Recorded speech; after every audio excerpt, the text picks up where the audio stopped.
ನಮಸ್ಕಾರ. ಇವತ್ತು ನಾವೆಲ್ಲ ಪ್ರತಿ ದಿವಸ 10,000 ಸ್ಟೆಪ್ ಅಂತೇಳಿ ಕಂಪ್ಲೀಟ್ ಮಾಡ್ತಾ ಇದೀವಿ. ಬಟ್ ಸ್ಟಿಲ್ ಎವ್ರಿಡೇ ನಾವು 10,000 ಸ್ಟೆಪ್ಸ್ ಮಾಡಿದ್ರು ನಮಗೆ ಯಾಕೆ ಫುಲ್ ಬೆನಿಫಿಟ್ ಸಿಗ್ತಾ ಇಲ್ಲ? ಮೇ ಬಿ ನೀವು ವೇಟ್ ಲಾಸ್ ಸಲುವಾಗಿ ಮಾಡ್ತಾ ಇರ್ಬೋದು. ಬಟ್ ಯಾಕೆ ಎವ್ರಿಡೇ ನೀವು ವೇಟ್ ಲಾಸ್ ಆಗ್ತಾ ಇಲ್ಲ? ಅಂದರೆ ನಾವೇನೋ ಮಿಸ್ಟೇಕ್ಸ್ ಮಾಡ್ತಾ ಇದೀವಿ ಅಥವಾ ನಾವು ಮಾಡೋ ಒಂದು ಸ್ಟೆಪ್ಸಿಂದ ನಮಗೆ ಪೂರ್ತಿಯಾಗಿ ಬೆನಿಫಿಟ್ ಸಿಗ್ತಾ ಇಲ್ಲ.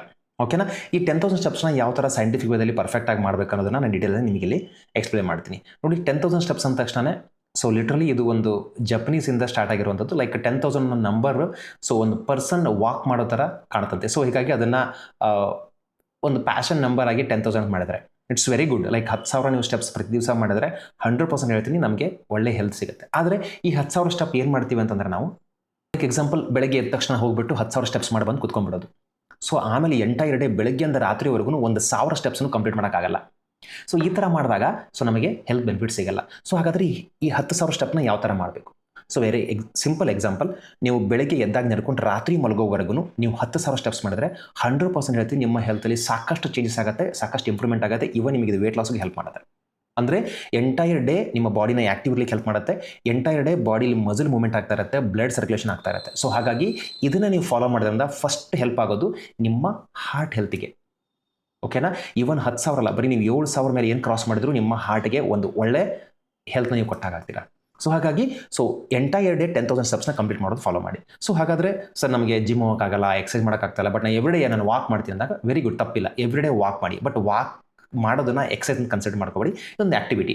ಬಟ್ ಈ ಆಕ್ಟಿವಿಟಿಯಿಂದ ಕೂಡ ನಮ್ಗೆ ಹೆಂಗೆ ಬೆನಿಫಿಟ್ ಸಿಗಬೇಕು? ಎವ್ರಿಡೇ ನೀವು ವಾಕ್ ಮಾಡಕ್ಕೆ ಹೋಗ್ತಾ ಇದ್ದೀರಾ, ಹಾಗಾದ್ರೆ ಏನು ಮಾಡಿ? ಇವತ್ತಿಂದ ನಿಮ್ಮ ವಾಕಿಂಗ್ ಸ್ಟೈಲ್ನ ಡಿಫೆಂಡ್ ಮಾಡ್ಕೊಳ್ಳಿ. ಬಾಡಿ ಲೈಕ್ ರುಟೀನ್ ಸೇಮ್ ಅದೇ ಥರ ವಾಕ್ ಮಾಡ್ತಾ ಇದ್ದರೆ ಅದನ್ನು ಲೈಕ್ ಇವನ್ ಆಕ್ಟಿವಿಟಿ ಎಲ್ಲ ನಾರ್ಮಲ್, ಓಕೆ ರುಟೀನ್ ಇವರು ಇದೇ ಥರ ಇಷ್ಟು ಸ್ಟೆಪ್ಸ್ ಹೋಗ್ತಾರೆ, ಇಷ್ಟು ವಾಕ್ ಹೋಗ್ತಾರೆ ಅಂತೇಳಿ ನಿಮ್ಮ ಕ್ಯಾಲರಿ ಬರ್ನಿಂಗ್ ಕೆಪಾಸಿಟಿನ ಕಡಿಮೆ ಮಾಡುತ್ತೆ. ನಿಮಗೆ ಕಡಿಮೆ ಖರ್ಚಲ್ಲಿ ಜಾಸ್ತಿ ಬೆನಿಫಿಟ್ ಕೊಡೋಕ್ಕೆ ಹೆಲ್ಪ್ ಮಾಡುತ್ತೆ. ಹಾಗಾದರೆ ಈ 10,000 ಸ್ಟೆಪ್ಸ್ ಅಥವಾ ಮಾರ್ನಿಂಗ್ ನೀವು ಹೋಗೋ 30 ನಿಮಿಷ, 40 ನಿಮಿಷ, 1 ಗಂಟೆ ಎಕ್ಸೈಸ್ನ ಯಾವ ಥರ ಎಫೆಕ್ಟಿವ್ ಆಗಿ ಮಾಡಬೇಕು? Very simple. ನೀವೇನೀಗ ವಾಕ್ ಮಾಡ್ತಾ ಇದ್ದೀರಾ, ಫಸ್ಟ್ ನಿಮ್ಮ ಉಸಿರಾಟದ ಕಡೆ ಗಮನ ಇರಬೇಕು. ಸಾಕಷ್ಟು ಜನ ಆರಾಮ್ಸೆ ಮಾತಾಡ್ಕೊಂಡು ವಾಕ್ ಮಾಡ್ತಾ ಇರ್ತಾರೆ, ಯೂಸ್ ಆಗಲ್ಲ. ಓಕೆ, ಫಸ್ಟ್ ಥಿಂಗ್ ಏನಪ್ಪ ಅಂತಂದರೆ ನಿಮ್ಮ ಉಸಿರಾಟದ ಗಮನ ಇರಬೇಕು, ನಿಮ್ಮ ಉಸಿರಾಟ ದೀರ್ಘವಾಗಿರಬೇಕು. ಓಕೆ, ಅದಾದಮೇಲೆ ಏನು ಮಾಡಬೇಕು? ಲೈಕ್ ಬ್ರಿಸ್ಕ್ ವಾಕಿಂಗ್ ಮಾಡಿ, ಹ್ಯಾಂಡ್ಸ್ನ ಚೆನ್ನಾಗಿ ಮೂವ್ಮೆಂಟ್ ಮಾಡ್ತಾ ಇರಿ.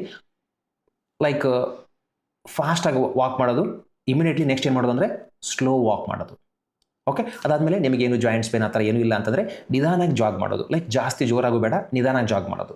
ಅದೇ ಥರ ರಿವರ್ಸ್ ವಾಕಿಂಗ್ ಮಾಡೋದು. ಈ ಥರ ನಿಮ್ಮ ಬಾಡಿ ಕನ್ಫ್ಯೂಷನ್ ಮಾಡಿದಾಗ ಬಾಡಿ ಥಿಂಕ್ ಮಾಡ್ತಾ ಇರುತ್ತೆ, ಓಕೆ ನೆಕ್ಸ್ಟ್ ಏನು ವಾಕು. ಒಂದ್ಸಲ ಸ್ಪೀಡ್ ಜಾಸ್ತಿ ಆಯಿತು, ಸ್ಲೋ ಆಯಿತು, ಜಾಗ್ ಮಾಡ್ತಾ ಇದ್ದೀರಾ, ರಿವರ್ಸ್ ವಾಕ್ ಮಾಡ್ತಾ ಇದ್ದೀರಾ. ಈ ಥರ ನೀವು ಲೈಕ್ ಡಿಫ್ರೆಂಟಾಗಿ ಮಾಡಿದಾಗ ಬಾಡಿ ಕನ್ಫ್ಯೂಷನ್ ಆಗುತ್ತೆ, ಥಿಂಕ್ ಮಾಡುತ್ತೆ. ನಿಮ್ಮ ಕ್ಯಾಲರಿ ಬರ್ನಿಂಗ್ ಜಾಸ್ತಿ ಆಗುತ್ತೆ, ಫ್ಯಾಟ್ ಬರ್ನ್ ಮಾಡಲಿಕ್ಕೆ ಹೆಲ್ಪ್ ಮಾಡುತ್ತೆ.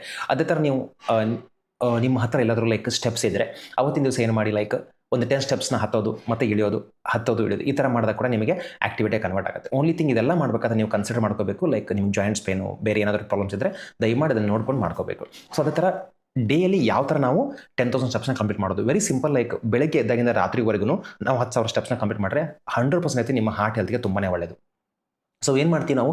ಬೆಳಗ್ಗೆ ವಾಕ್ ಬಂದಮೇಲೆ ಲೈಕ್ ಕೂತ್ಕೊಂಡ್ಬಿಟ್ರೆ, ಎಕ್ಸಾಂಪಲ್ ನಾನು ಆಫೀಸಲ್ಲಿ ಕೂತ್ಕೊಂಡ್ಬಿಟ್ರೆ 10 ಗಂಟೆಗೆ ಹೋಗಿ ಕೂತ್ಕೊಂಡ್ರೆ ಮಧ್ಯಾಹ್ನ 1 ಗಂಟೆ 2 ಗಂಟೆವರೆಗೂ ಊಟವರೆಗೂ ಹೇಳೋದೇ ಇಲ್ಲ. ಓಕೆನಾ? ಈ ಥರ ಮಾಡೋದು ತಪ್ಪಾಗುತ್ತೆ. More than 30 to 45 minutes, like example every 45 minutes remind ಇಟ್ಕೊಳ್ಳಿ. ಈ ಸ್ಮಾರ್ಟ್ ವಾಚ್ ಇದ್ದರೆ ಸ್ಮಾರ್ಟ್ ವಾಚಲ್ಲಿ ರಿಮೈಂಡರ್ ಬರುತ್ತೆ. 45 ನಿಮಿಷಕ್ಕೆ ಮೇದ್ಬಿಟ್ಟು ಮಿನಿಮಮ್ 3 ಇಂದ 5 ನಿಮಿಷ ವಾಕ್ ಮಾಡೋದು. ಈ ಥರ ಪ್ರಾಕ್ಟೀಸ್. ಈ ಥರ ಆಗಲ್ಲ ನಮಗೆ ಇದು ಆಗ್ತಾ ಇಲ್ಲ, ನಾವು ಕಂಟಿನ್ಯೂಸ್ ಆಗಿ ಬಿಸಿ ಇರ್ತೀವಿ, ಎದ್ದಕ್ಕಾಗಲ್ಲ ಅಂತಂದರೆ ಸಣ್ಣ ಪುಟ್ಟ ಕೆಲಸಗಳಲ್ಲಿ ನಾವು ಬೇರೆ ಮೇಲೆ ಡಿಪೆಂಡ್ ಆಗ್ತಿರ್ತೀವಿ. ಲೈಕ್ ಎಕ್ಸಾಂಪಲ್ ಅದನ್ನು ತಂದು ಕೊಡೋದು, ನನಗೆ ಅದು ಪೇಪರ್ಸ್ ಬೇಕು ಅಥವಾ ಮತ್ತೊಂದು ವರ್ಕ್ ಬೇಕು, ಇನ್ನೊಬ್ಬರ ಮೇಲೆ ಹೇಳ್ತಾ ಇತ್ತು. ಅದ್ರ ಬದಲಾಗಿ ನಾವೇ ಎದ್ದು ಹೋಗಿ ಅದನ್ನು ಮಾಡೋದ್ರಿಂದ ನಿಮಗೆ ಆಕ್ಟಿವಿಟಿ ಪ್ರತಿ ಸರಿ ನೀವು ಎದ್ದು ಮತ್ತೆ ಬಂದು ಕೂತ್ಕೊಂಡಾಗ ಮಸಲ್ ಮೂವ್ಮೆಂಟ್ ಆಗುತ್ತೆ, ಬ್ಲಡ್ ಸರ್ಕ್ಯುಲೇಷನ್ ಆಗುತ್ತೆ, ಫ್ಯಾಟ್ ಬರ್ನಿಂಗಿಗೆ ಹೆಲ್ಪ್ ಆಗುತ್ತೆ. ಹೀಗಾಗಿ ಡೇ ಸ್ಟಾರ್ಟಿಂದ ನೈಟ್ವರೆಗೂ ಕಂಪಲ್ಸರಿ ನೀವು ಇದನ್ನು ಫಾಲೋ ಮಾಡಿದರೆ ಆವಾಗ ನೀವು 10,000 ಸ್ಟೆಪ್ಸ್ ಕಂಪ್ಲೀಟ್ ಮಾಡಿ ನೋಡಿ, ನಿಮ್ಮ ಬಾಡಿ ಯಾವ ಥರ ಆಕ್ಟಿವ್ ಇರ್ತೀರಾ, ಅದೇ ಥರ ನಿಮ್ಮ ಹೆಲ್ದಿ ವೇಟ್ ಲಾಸ್ಗೂ ಯಾವ ಥರ ಹೆಲ್ಪ್ ಆಗುತ್ತೆ ಅಂತೇಳಿ. ಹಾಗಾದರೆ ಇನ್ಮೇಲೆ ನೀವು ಕೂಡ ಪ್ರತಿ ದಿವಸ ಮಾರ್ನಿಂಗ್ ಡೇ ಸ್ಟಾರ್ಟ್ ಆಗಿಂದ ಎಂಡ್ವರೆಗೂ 10,000 ಸ್ಟೆಪ್ಸ್ ಕಂಪ್ಲೀಟ್ ಮಾಡೋದನ್ನ ಒಂದು ಟಾರ್ಗೆಟ್ ಕೊಂಡು ಸ್ಟಾರ್ಟ್ ಮಾಡಿ. ಮೇ ಬಿ ಇಮಿಡಿಯೇಟ್ಲಿ 10,000 ಸ್ಟೆಪ್ಸ್ ಆಗೋದು ತುಂಬಾ ಕಷ್ಟ ಆಗ್ಬೋದು, ಬಟ್ ಅಟ್ಲೀಸ್ಟ್ ಗೋಲ್ 7,000 ಇಟ್ಕೊಳ್ಳಿ. 7,000, 7,500, 8,000, 9,000 ಈ ಥರ ಇನ್ಕ್ರೀಸ್ ಮಾಡ್ತಾ ಬಂದಾಗ 100% ನಿಮ್ಮ ಲೈಫಲ್ಲಿ ಸಾಕಷ್ಟು ನೀವು ಚೇಂಜಸ್ನ, ಒಂದು ಆ್ಯಕ್ಟಿವ್ನೆಸ್ನ ನೋಡ್ತೀರಾ. ಓಕೆನಾ? ಯಾವಾಗಲೂ ನಮ್ಮ ಬಾಡಿ ಸ್ಟಾಗ್ನೆಂಟ್, ಸುಮ್ಮನೆ ಕೂತ್ಕೊಳ್ಳೋದು ಇಷ್ಟಪಡಲ್ಲ.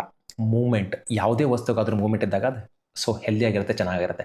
ಹಾಗಾದರೆ ಈ ಮೂವ್ಮೆಂಟ್ನ ಕಂಟಿನ್ಯೂ ಮಾಡ್ಕೊಳ್ಳಿ. ಎವ್ರಿಡೇ 10,000 ಸ್ಟೆಪ್ಸ್ನ ಕಂಪ್ಲೀಟ್ ಮಾಡಿ. ಓಕೆನಾ? ಈ ವಿಡಿಯೋ ಪೂರ್ತಿ ನೋಡಿದ್ಮೇಲೆ ನಿಮಗೂ ಇಷ್ಟ ಆದರೆ ಇದನ್ನು ನೀವು ಫಾಲೋ ಮಾಡ್ತಿದ್ರೆ ಕಮೆಂಟಲ್ಲಿ ಮೆಸೇಜ್ ಮಾಡಿ ನಿಮಗೆ ಏನು ಚೇಂಜಸ್ ಆಗಿದೆ ಅಂತೇಳಿ. ಓಕೆನಾ? Thank you.